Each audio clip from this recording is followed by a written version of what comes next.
at this important event. This summit event, as the name suggests, is to pay attention to the issues pertaining to the global south and those issues before key global forums like the G20, UN, and other multilateral settings. This summit will attempt to bring out the perspectives and views of countries of the global south to which India belongs, and also promote human-centric development focused on the unity of voice of our countries.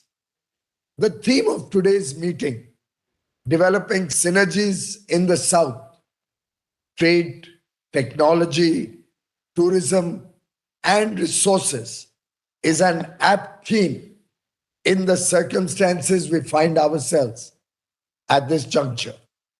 These are the key pillars for development of the countries of the South.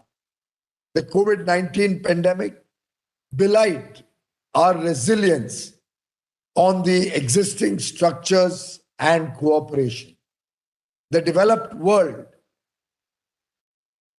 the less developed world and developing countries not only saw vaccine inequity, but also an impact on our economy, on tourism, and other areas. We are also faced with other challenges, including consequences of geopolitical tensions. Global economic recovery is fragile and weak. Growth rate of global trade has slowed down. A sustainable recovery in this scenario is possible only if we all work together. We need to forge new partnerships and mechanisms so that the voice of the global south is reflected on the decision-making table. Excellencies, let me come to issues regarding trade. Developing countries were severely affected due to supply chain disruption during the pandemic, including severe shortages of food and essential medical products. The pandemic has shown that we need to work together to build resilient supply chains. During the pandemic, India provided free wheat and rice to 800 million people across the country. At the same time, India also supplied food grains to several other countries in need. In India, for sustainable food security, we are promoting traditional food grains like millets, which are rich in nutrition. We look forward to celebrate this year as the International Year of Millets with great enthusiasm. There is also a need for depoliticization of the global supply of essential medicines. At the WTO Ministerial Conference held in Geneva in June last year, South Africa, India, and other developing countries worked together to obtain the TRIPS waiver. This decision will help us provide equitable and affordable access to vaccines across the world. We shall redouble our efforts at the WTO to get the TRIPS waiver extended to COVID-19 diagnostics and therapeutics.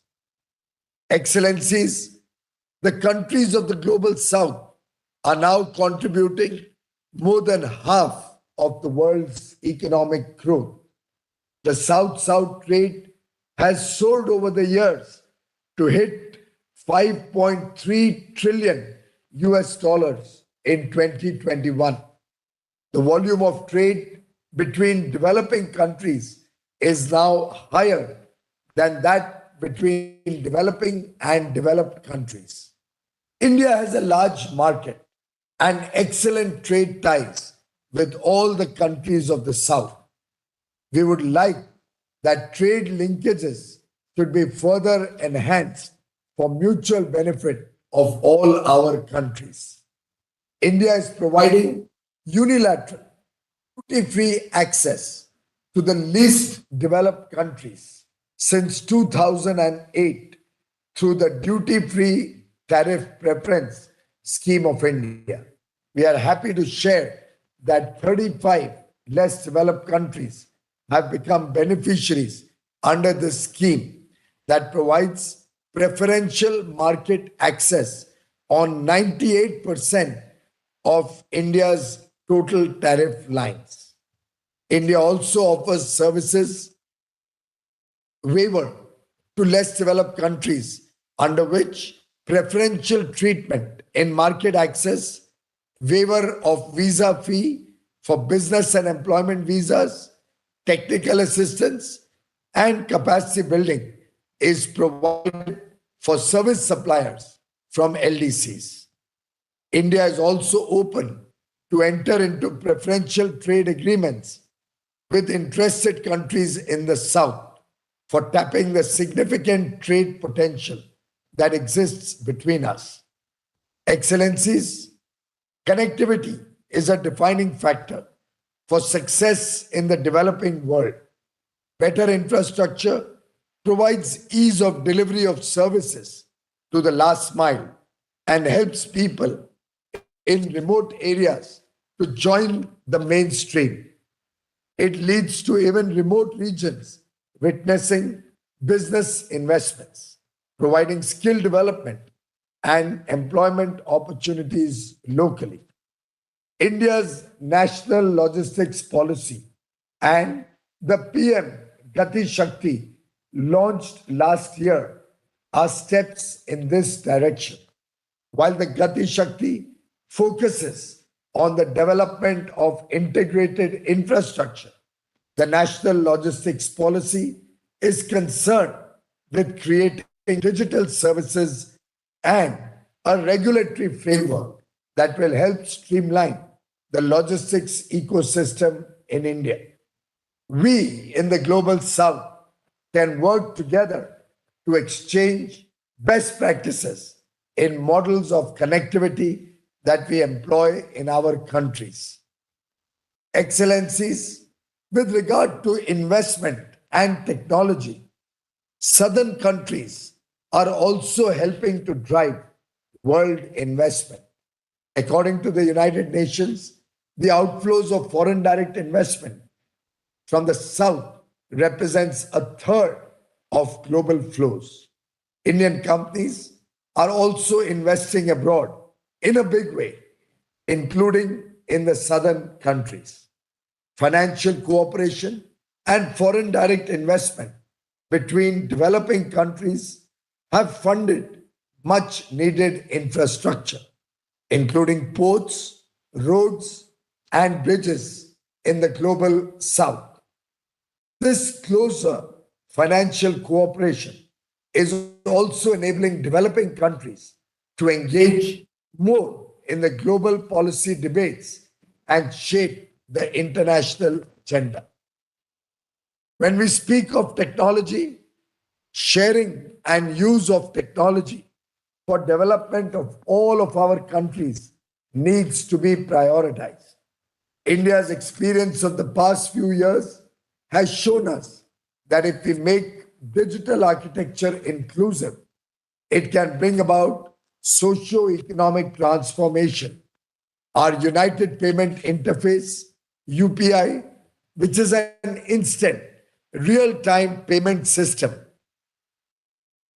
has transformed India's digital payment landscape, accounting for over 40% of all digital payment transactions taking place in India.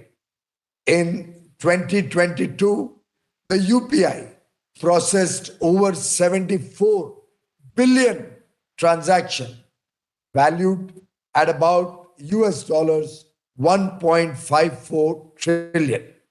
Our open source digital CoWIN platform was a key factor in the success of India's COVID-19 vaccination program. India has also emerged as a land of startups, unicorns, and grassroots innovation in the last few years. This has helped us in our economic growth and taking development to the common man. We will be happy to share such innovations and work together with the countries of the South. With regard to tourism, which is another area having multiplier impact on socio-economic growth, we believe many developing country economies which are dependent on tourism but were severely affected due to the travel-related restrictions of the COVID-19 pandemic are now fast emerging from the problems of the last 2.5 years. The tourism sector has certainly picked up, and we hope to see more exchange of tourists in the years to come. Countries of the global south can work together for promoting tourism amongst each other. Indians are now traveling in greater numbers to all parts of the world, and countries of the global south are welcome to promote their countries as tourist destinations for Indian citizens.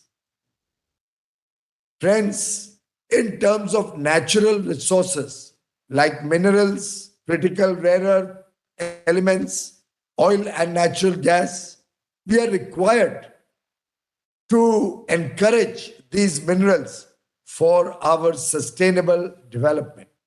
Many countries of the South have huge deposits of these resources, and we should work closely to use such resources for the benefit of the South. We should also be wary of monopolization of supply of certain minerals, leading to high prices of these critical inputs, which make our energy transition very difficult. Before I conclude, I would again like to mention that India is ready to share its development experience with the global South. We are also ready to learn from other fellow countries and bring forth the matters of our common concern for further discussion and cooperation towards our joint sustainable and inclusive growth. I will be happy and looking forward to hear from you on the above mentioned issues during your kind interventions. Once again, a very, very warm welcome to this summit, and I wish you all the very best in the deliberations today. Thank you. Namaste. Thank you, sir, for your opening remarks and inaugurating this session. It is my honor to invite the Minister of Trade and Industry of Central African Republic, Her Excellency Mrs. Mbua Leah Koyasum Dumta, to deliver a statement. Thank you.